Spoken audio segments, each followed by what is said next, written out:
हे ईश्वर, हमें आत्मशांति दो उन चीजों को स्वीकार करने की जिन्हें हम बदल नहीं सकते, हिम्मत दो उन चीजों को बदलने की जिन्हें हम बदल सकते हैं, और इन दोनों में भेद जानने की सद्बुद्धि दो।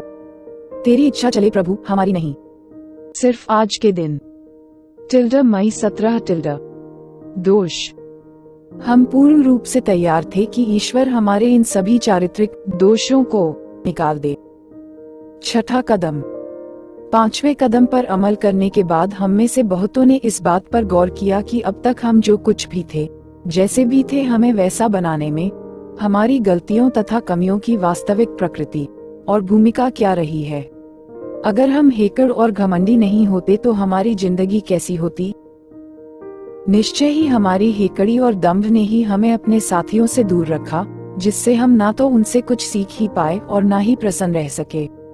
लेकिन हमारे इसी मिथ्या दंभ ने हद दर्जे तक गिर गए, हमारे अपने स्वाभिमान के क्षणों में हमारे अहम को पूरी तरह विखंडित हो जाने से संभाला भी। अगर हम अपनी हेकड़ी नहीं दिखाते, घमंडी नहीं होते, तो हमें क्या क्या फायदे होते और हमें किस तरह का सहारा मिलता, ये बात काबिल गौर है। अपने घमंड को छोड़ देने के बाद तमाम दूसरे लोगों के बीच अपनी वाजिब जगह दोबारा से बनाने के काबिल हो गए हैं। हम अब उनका संग साथ निभाने और उनकी सद्बुद्धि की सराहना करने तथा उनकी चुनौतियों का सामना करने के लिए उन्हीं के समान सामान्य और आत्मबल से युक्त हो गए हैं। अपनी उच्च शक्ति से मिलने वाली आत्म शक्ति के बल पर हमें पूरी सहायता और दिशा निर्देश अब अवश्य मिलेंगे, और निम्न स्वाभिमान अब हमारे लिए गुजरे हुए जमाने की बात बनकर रह जाएगा। इस तरह एक एक करके हमने अपने चारित्रिक आचरण को पूरी तरह दोषपूर्ण पाया, इसीलिए उन्हें चरित्र दोष कहा भी गया है। और क्या अब हम इस बात के लिए पूरी तरह तैयार हैं कि प्रभु उन्हें जड़मूल से उखाड़ फेंके?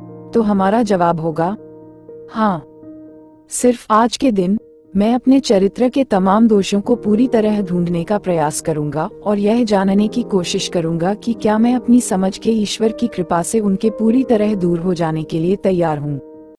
हे ईश्वर, हमें आत्मशांति दो उन चीजों को स्वीकार करने की जिन्हें हम बदल नहीं सकते, हिम्मत दो उन चीजों को बदलने की जिन्हें हम बदल सकते हैं, और इन दोनों में भेद जानने की सद्बुद्धि दो। तेरी इच्छा चले प्रभु, हमारी नहीं। Thanks for watching.